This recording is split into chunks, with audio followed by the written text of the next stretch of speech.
সেনাপতিতে নেতৃত্বে। তাই আসুন, আমরা যারা ঘুরাচ্ছে, আমরা কি দেখলাম পরশুদিন রাত্রিবেলায় আবার তারা রাত দখলের নামে রাস্তায় নেমেছিল।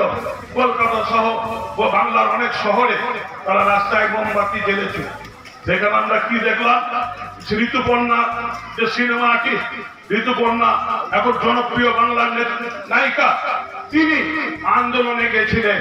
সেখানে আন্দোলনে গেছিলেন শ্যামবাজার থেকে শুরু করে সমস্ত জায়গায়। আমরা কি দেখলাম, ঋতুপর্ণাকে অপমানিত হতে হতো।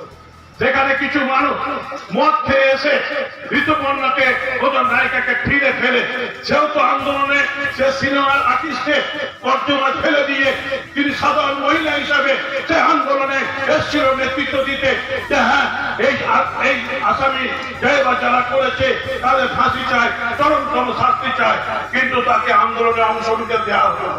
কিছু মাথা যারা মাতলামো করছে সিপিএম এর ঝান্ডা নিয়ে, বিজেপির ঝান্ডা নিয়ে, তাদের আমাদের বাংলার মানুষ ক্ষমা করবে না, তাদেরও বাংলার মানুষ প্রশ্রয় দেবে না।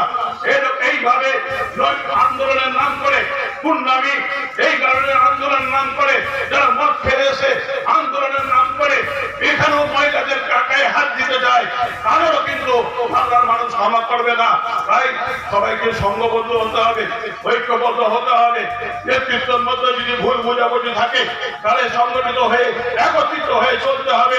এখন বাংলার সামনে আবার নতুন করে বিপদ আনার চেষ্টা করছে সিপিএম বিজেপি মিলে, সেখানে রুখতে গেলে আমাদের একতা থাকতে হবে। আমরা যদি সংঘবদ্ধ ঐক্যবদ্ধ থাকতে পারি তাহলে যত ঝড় আসুক না কেন আমরা ঝড়ের মধ্যে দিয়ে মাথা উঁচু করে বেরিয়ে যাব, আমাদের আটকানোর ক্ষমতা কারণ নেই। তাই আসুন, আজকে যে সম্মেলন, সেই সম্মেলন থেকে আমরা একটাই জিনিস শিখে যাই, নিজের এলাকায় সমস্ত মানুষ যারা দল থেকে বসে আছে টেনে নিয়ে আসুন, সবাইকে একজোট করুন, সংঘবদ্ধ করুন। 26-এর যে লড়াই, সে লড়াইয়ে আবার মরারই প্রমাণ করে দেবে যে মরারের মাটি, তৃণমূলের মাটি, এখানে অন্য কোনো জায়গার অস্তিত্ব নেই। এখানে সমস্ত নেতৃত্ব ঐক্যবদ্ধ হয়েছে, দল যাকে প্রার্থী করবে তাকে আমরা বিপুল ভোটে জিতিয়ে প্রমাণ করে দেবো যে মরারই যেখানে ছিল